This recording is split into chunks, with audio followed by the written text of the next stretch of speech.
Shabbat Shalom, brothers and sisters. I'm Rapha'Yah. We're about to go ahead and start on this amazing Torah portion, which is Aharet. Aharet means after the death of, which happens to be the death of the sons of Aharon. But this one involves, of course, the day of Yom Kippurim. Let's dig into it. But first and foremost, thank you for watching the Torah effects. We are making a lot of progress, making a lot of productions. If you have not subscribed, please subscribe so you can get the most of all the productions are coming soon and the ones that are already produced. So let's jump into this. Aharet Mot is an amazing Torah portion, and just let's dig into it. Chapter 16, verse 1, all the way to 18, verse 30, which is 2 chapters. Olev 1 says, Yahweh spoke to Moshe. Aharet Mot means the death after of Aharon's 2 sons who died when they got too close to Yahweh's presence. Now, here we see in the previous Torah portions how the Creator speaks about how to prepare themselves before Yahweh Sebaot, not only physically but also internally as well. This yields to each one of us how we are in need of to be ready for many things of the Creator, especially when it comes to serving the Creator in mind and soul. So once again, it always reflects to each one of us nowadays, especially in this day and age where everything is yield to evil, and we have to be really careful of the things that are happening right now. Let's look into Onkelos 16 verse 10 of Leviticus. And the goat upon which the lot rose for Azazel shall be set alive before Yahweh to make atonement for it, and send it to Azazel in the wilderness. If you guys remember the previous Torah portions, and especially in the day of Yom Kippurim, we talk about how and what was the Azazel. Was it a demon? What was it? Was it a place? What is it? We happen to find out that Azazel happens to be none other than a place, a wilderness. Now let's jump into the Targum Yonatan. Look at what it says in this verse. And the goat on which the lot came for Azazel, he will cause to be revived before Yahweh to atone for the sins of the sons of the house of Israel, sending it to die in a rough and hard place in the stony desert that is Bet Haduri. Bet Haduri happens to be Azazel. This goat had to be let go all the way to the wilderness in a very stony, very rough place where he shall be sent to die. Now, I want to bring this, what is Ma'aset Abot Siman Abanin, which means the actions of the ancestors serve as a portent for their descendants. In other words, the history repeats itself. Ecclesiastes 1:9. It says very clear what it was, it will be again. All the actions of our forefathers will actually reflect to the future, will repeat itself, in other words. And we see countless moments and examples how this came to be. 37:27 of Genesis. Come, let's sell him to Jismaelim instead of killing him with our own hands. After all, he is our brother, our own flesh.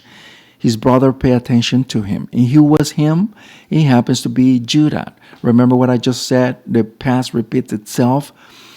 Judah asked him to not to kill him, but to sell him. What was it that happened in the future, in the first century? Remember what Judah sought to do to our Mashiach? He sold them to 30 pieces of silver. See that? The past repeats itself, and we see it over and over again. Proverbs 10:25, the tzaddik, righteous, the just, is a perpetual foundation. Without the righteous, the world that we know of would not be right now. And especially with our Mashiach, the tzaddik of tzaddik. He reflects the image of Yahweh Sebaot nowadays. He's basically our model to be. But then again, we have our forefathers as well.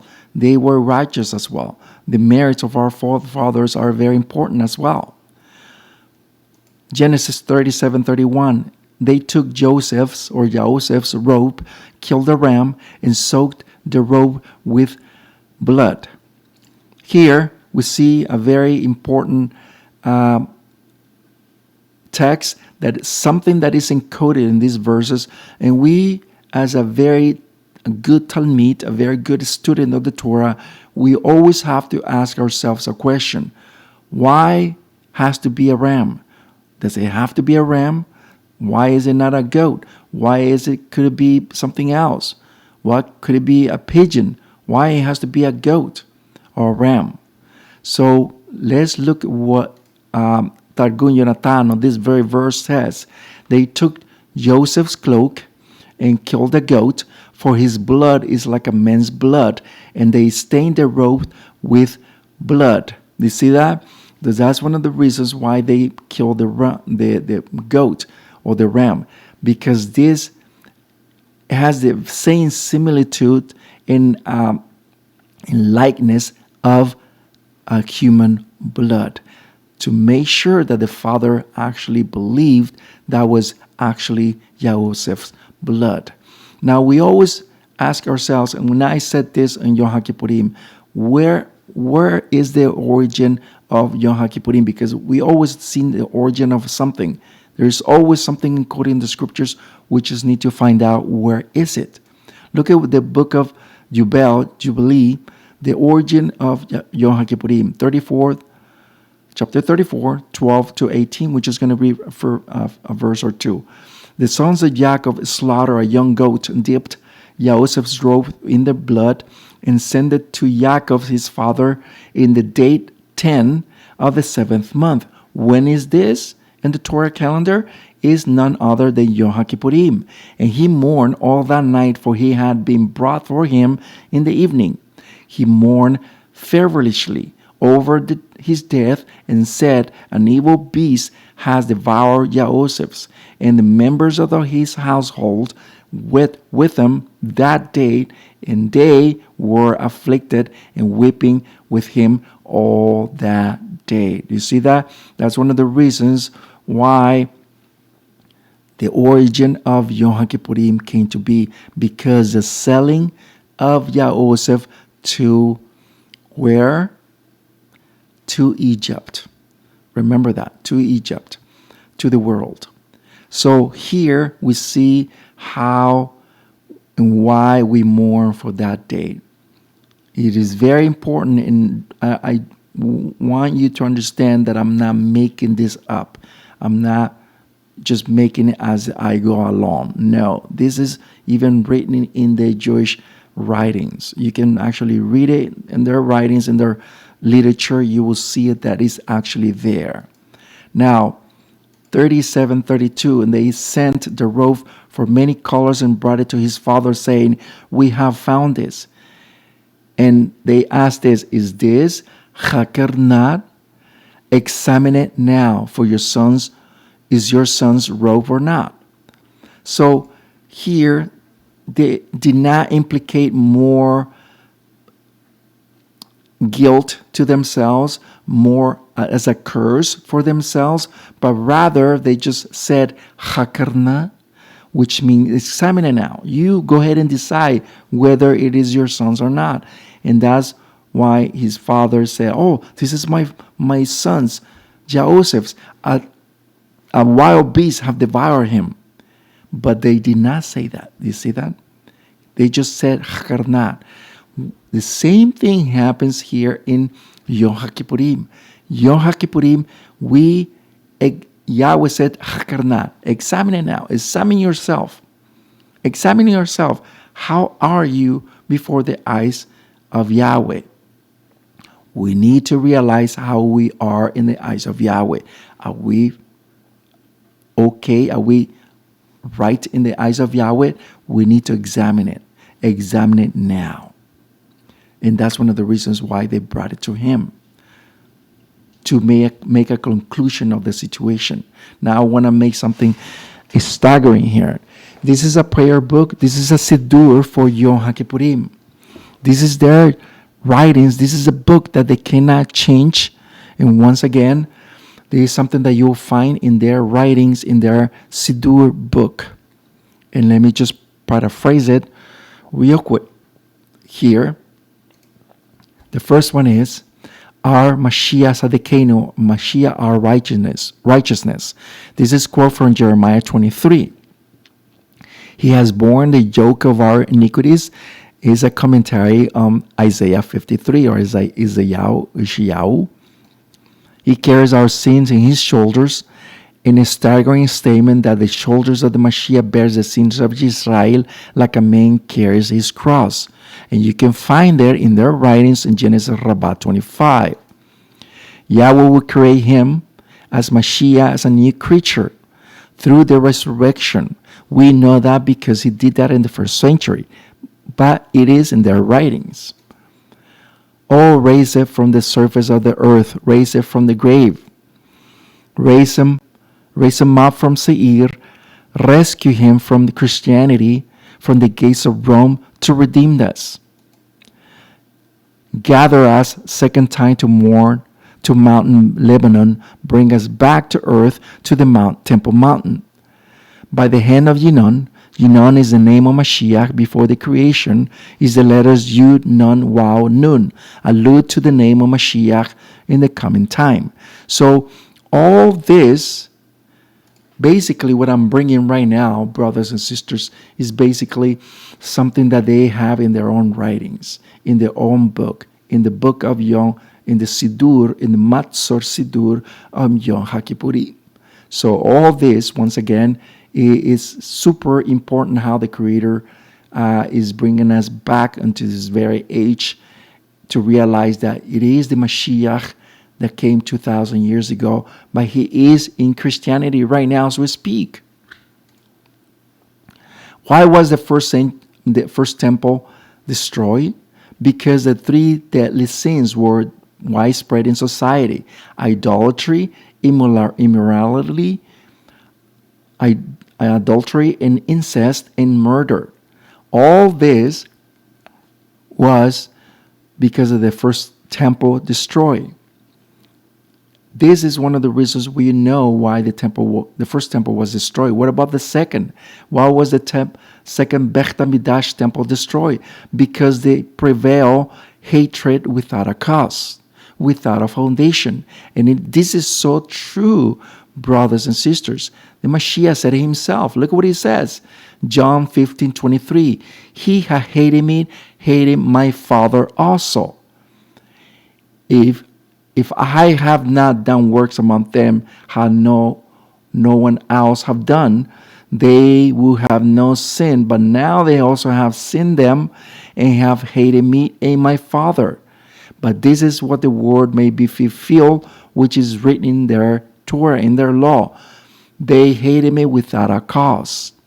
It is so true. Why was it that the Beit HaMikdash, one of the reasons why the temple was destroyed? Because the hatred they have towards the Mashiach. We know that for a fact. Now let's jump into a different gear. There were two, besides the two goats, for Yom HaKippurim, there were also two sacrifices that they were slaughtered. There was a bull and a ram. Look at what it says, 16 verse 3. Only in this way will Aharet enter in the Hakodesh, the secluded place, with a bull of the herd for an offering for Chata, which is the guilt bearing, and a ram for an offering of Olah, or elevated or burn. Now, all this we need to ask ourselves, and we need to ask very specific question sometimes when you study the Torah. And this is why he had to be a bull and also a ram. The bull alludes basically to the sin of the Mount Sinai. Remember the golden calf? That was the bull.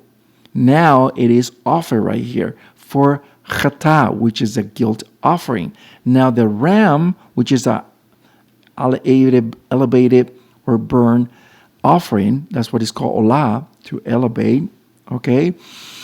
It is here where we can actually see how the Creator is actually making an atonement for the sins of Israel, for all of them. Now, let's look at what it says here in verse 14. He will take some of the bull's blood and sprinkle it with his finger in the cover on the east side. In the front of the cover, he should sprinkle a little bit of the blood 7 times. Now, we need to ask ourselves why. A lot of questions we always have to ask ourselves, why? Because that's where we're going to get the most of the text. And the question is, in this verse, is why in the east side had it be sprinkled? And the reason for it, brothers and sisters, is because on the east side, if we go back to the very beginning, where was our fathers cast out of Edom, or the Garden of Eden? They were cast out from the east. You see that? It was cast out from the east. And the word teshubbat means to come back, to return. So the question is, where are we returning? We're going back to Edom, which is the Garden of Eden. No wonder why the book of Revelation says very clear that it will be a new paradise. That paradise is Gan Edom. Remember that the Beit HaMikdash, or the temple, it was facing east, and the person who was going in, it was facing west. You see that we're going back inside to the temple, inside to Gan Edom. The scarlet thread finally stopped turning white the moment Yahushua was crucified around the year 30 AD. The scarlet thread, as explained in the above passage, miraculously turned white if Yahweh forgave the sins of the people. If the thread did not turn white, then they were saddened, as their sins were not forgiven. 40 years later, the year 70, the temple was destroyed to the Sinah Chinan, which is the unfounded hatred against Mashiach ben Yosef, which is our Mashiach. And this is one of the reasons why for 40 years after Mashiach have died and have resurrected and ascended to the Father, since the Yom Kippurim were literally baseless, because Mashiach came to do it once and for all. That's one of the reasons why. Now, let me close with this. This is very important what's coming up. Genesis of Bereshit 27 verse 9. Go to the flock and bring 2 first-class kids or goats, and I will make them tasteful for your father the way he likes it. Who's saying this? Rachel. Here, I'm sorry, it's here we're seeing something very important, that the mother is making these 2 kids, 2 goats for Yaakov. Yaakov is the one who's gonna masquerade as Esau, but the mother is gonna make 2 goats. He needs to go get those 2 goats to make the food for his father, Yitzhak. Now, look at what it says here. And he put the 2 urot, the 2 skins, the goats, on his hands in the part of the neck that he have no hair.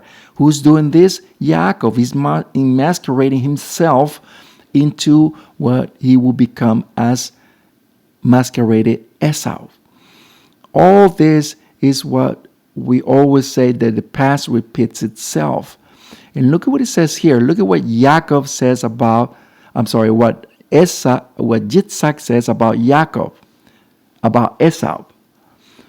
Verse 22, Yaakov came to Yitzhak his father, who touched him and said, the voice is the voice of Yaakov, but the hands are the hands of Esau. And exactly right today.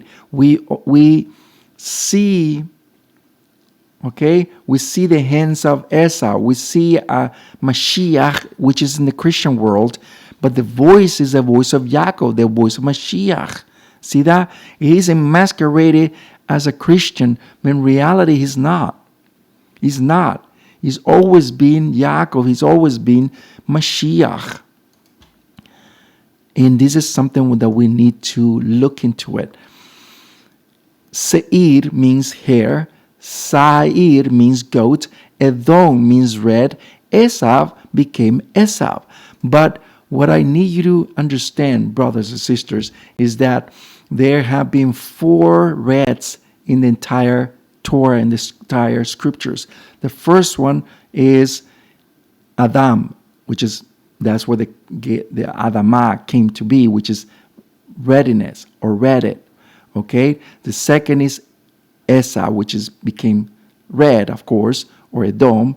The third is David or David. David or David came to be. And the fourth one is Mashiach. There are 4 reds in the scriptures. Now let's close with this. Matthew 27:16. In Pilate's hands there were a man locked up who almost insane. His name was Barabbas, and he had been put in prison for the case of death, so that he didn't put him in a pit. When they gathered together, Pilate said unto them, which of these do you want me to deliver, Barabbas or Yeshua, so-called Mashiach, king of Israel? We know this story, but what we don't know is that Barabbas had another name, and his name was Yeshua. That was his name, Yeshua. Remember, what I just said earlier, the past repeats itself. Remember that Yaakov and Esau were twins. They were twins, and that's one of the reasons why Yaakov wanted to masquerade his brother as Esau. You see this here? So remember what we said in the very beginning, that we're talking about Yom Kippurim. There were 2 goats, 2 hairy goats. You see that? That's what Sa'ir means, hairy goats. One was killed and the other one was delivered. Here we see that Barabbas, Yeshua, was let go. He was let go. Barabbas on the right side, which is on Pilate's left side. On his right was Mashiach, Yeshua, and the one who was delivered, was let go, was Barabbas, Yeshua, and the other one was Mashiach, was kept to be slaughtered, to be killed. And that's one of the reasons why we understand nowadays why Mashiach, he is in Edom. He is in the Christian world. He is in the doors of Edom. We need to bring him back. Judah sold him for 30 pieces of silver to the Goyim, to the Christianity. Now we need to bring him back to take the mask off and make sure that he is the Mashiach of Israel that he's been telling us for a long time. Let's continue learning Torah, brothers and sisters, so we can find out more the will of Yahweh. Thank you so much. We'll see you next time. Please subscribe if you have not. Shabbat Shalom. We'll see you next time. In production, please subscribe to our channel and give us a like. Thank you. We'll begin.